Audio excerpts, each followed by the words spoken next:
Kembali di Indonesia Bicara, masih dengan tema disiplin kunci atasi corona. Dan kami masih tergabung bersama dengan Dr. Koko, dokter spesialis penyakit dalam. Dr. Koko melanjutkan perbincangan kita tadi ya mengenai efektivitas penggunaan masker, terutama dalam hal ini kita bicara mengenai masker scuba dan buff yang baru saja dilarang penggunaannya di kereta. Tadi saya ingin konfirmasi lagi dok, untuk kalau kemudian masyarakat yang terlanjur memiliki masker scuba ataupun masker satu lapis, ini masih bisa digunakan tidak kalau kemudian dikasih lapisan? Ya, jadi gini, prinsipnya tadi udah saya sampaikan di awal bagaimana meningkatkan proteksi kepada setiap Mhm. orang. Itu sebabnya kita diminta sekarang menggunakan masker yang minimum 2 lapis. Nah, bagaimana dengan yang satu lapis? Kalau saya sih, saya juga punya. Ini sebagai sama-sama pengguna, saya juga punya masker yang scuba. Ya, itu sekarang kami pakai 2 lapis, jadi dijahit atau diberikan pelapis lagi khusus di dalamnya. Jadi dia efek proteksinya naik. Dan itu tidak dijadikan masker utama karena saya bertugas di rumah sakit. Tentu biasanya itu kami gunakan sebagai masker pengganti karena ada waktu tertentu atau misal setelah tugas kami harus berganti masker, berganti pakaian, maka masker cadangan inilah yang masuk. Jadi kan misal nih sebagai contoh, seseorang di luar rumah untuk kerja itu 12 jam. Nah, efektivitas dari masker ini kan sebenarnya tiap masker itu punya masa waktu pakai sekitar 4 sampai 6 jam. Nah, tentu di perjalanan harus diganti. Dan ini untuk penghematan, ya tetap kita gunakan masker scuba itu, tapi sudah ditingkatkan proteksinya dengan dibikin 2 lapis atau ditambahkan lapisan di dalamnya. Oke, Gitu. sebenarnya masker, kalau untuk masker kain ya, ini bahan yang seperti apa sih yang disarankan untuk dipakai sehari-hari? Karena katanya kalau misalnya masyarakat menggunakan masker bedah nih ada kekhawatiran nanti akan kembali langka atau harganya akan Iya. kembali naik. Kalau saya sih saya tetap menggunakan masker yang awal, tapi ya dibikin lapisnya 2, Mbak. Oke, ada bahan-bahan yang kira-kira lebih efektif begitu, misalnya bahan kain jenis apa yang lebih efektif untuk digunakan sebagai masker? Untuk kainnya saya rasa yang katun itu cukup, asal dibikin 2 lapis ya. Oke, selain itu juga Dokter Koko juga sempat ada, bisa dikatakan mitos begitu ya, masyarakat yang kemudian meneteskan minyak kayu putih di maskernya. Ini sebenarnya gimana Dok efektivitasnya? Jadi begini, memang untuk minyak kayu putih sendiri itu kan secara laboratorium, secara in vivo itu ada efeknya ke virus bahwa dia mengurangi tingkat kemampuan mereproduksi dari si virus corona ini. Tapi untuk kepentingan penggunaan di sehari-hari itu kita belum punya data yang cukup untuk menyatakan bahwa ini efektif atau tidak. Cuma sebagian orang memang bahkan sebelum corona, kalau mereka merasakan keluhan seperti batuk pilek gitu ya, itu kemudian mereka menggunakan itu juga. Jadi kami tidak pada posisi melarang, saya tidak pada posisi melarang, tidak juga posisi menganjurkan. Karena datanya itu masih kurang. Cuman kalau Anda nyaman, itu boleh-boleh aja.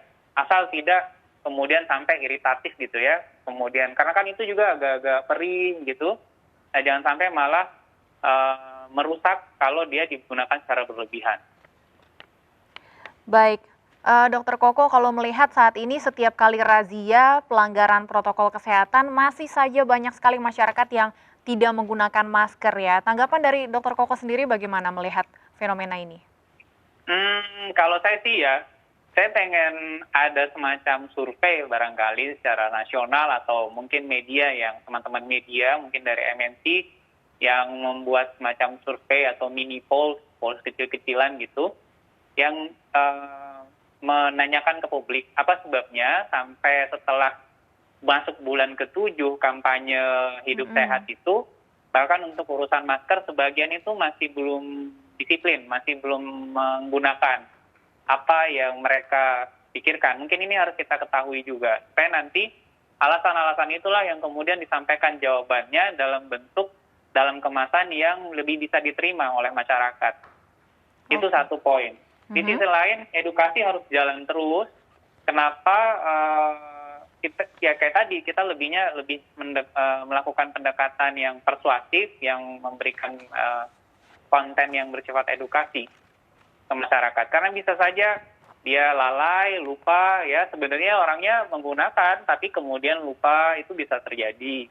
Kemudian karena merasa nggak nyaman atau kehabisan masker gitu, basah, hujan, itu juga bisa terjadi. Jadi hal semacam inilah yang harus kita cari tahu, karena setiap motif setiap orang tuh bisa jadi berbeda. Sanksi yang sudah dijalankan sejauh ini, baik itu sanksi sosial, menyapu jalan, ataupun sanksi administratif, sanksi denda Rp250.000, sudah cukup efektif belum sih, Dok? Nah, itu mesti dari regulator yang menilai. Kalau betul bahwa, karena ini sudah masuk bulan ke-7, apakah kalau kita lihat teori psikologi ya, ada sebuah teori yang menyatakan bahwa kita cukup bisa membentuk budaya baru itu dalam kurun waktu sekitar 60 sampai 70 hari. Jadi mestinya Ini sudah lewat ya? ya, kalau misal kita mulai starting edukasi itu di bulan Maret, maka seyogyanya di bulan Mei atau Juni orang di Indonesia itu mayoritas sudah Harusnya sudah tergerak, terbiasa ya dengan penggunaan terbiasa masker. secara spontan menerapkan pola hidup sehat. Di mana missing link-nya? Apakah ada unit-unit yang bertanggung jawab di kampanye kesehatan itu yang ternyata belum menyampaikan keseluruhan, belum efektif, atau bagaimana, ini yang harus dicari tahu. Atau informasi yang kita sampaikan ternyata kalah kencang sama disinformasi dari luar, kan itu bisa juga terjadi. Oke, Dokter Koko, mungkin kalau saat ini kita bicara mengenai masker kain, saat ini kan sudah banyak mungkin ya produsen rumahan membuat masker kain ya. Apa mungkin saran yang bisa Anda berikan kepada mereka yang membuat masker kain yang nantinya akan digunakan oleh masyarakat? Saya pikir sarannya adalah, saya berterima kasih karena sudah ada niatan dari warga untuk membuat dari usaha-usaha mikro, kecil ya, menengah yang kemudian ikut berpartisipasi dalam menyediakan masker yang akan digunakan warga. Sehingga semua punya stok masker, itu satu poin. Sekarang maskernya kita harap dibuat proteksinya lebih bagus, lebih tinggi, lapisannya dengan cuma satu.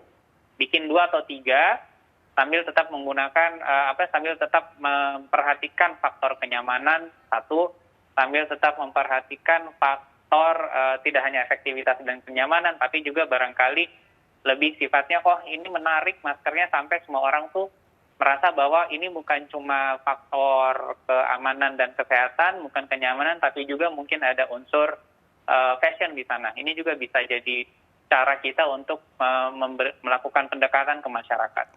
Oke, jadi memang harus minimal sekali 2 lapis atau 3 lapis bahkan kalau bisa. Kemudian tadi bahannya ini yang salah satu yang bisa digunakan adalah bahan katun ya, Dok ya? Oke, Dokter Koko, nanti kami juga akan menanyakan dan juga membahas bagaimana sih perjuangan tenaga medis sebagai garda terdepan kita melawan virus COVID-19. Tapi di segmen selanjutnya tetaplah bersama kami pemirsa di Indonesia Bicara.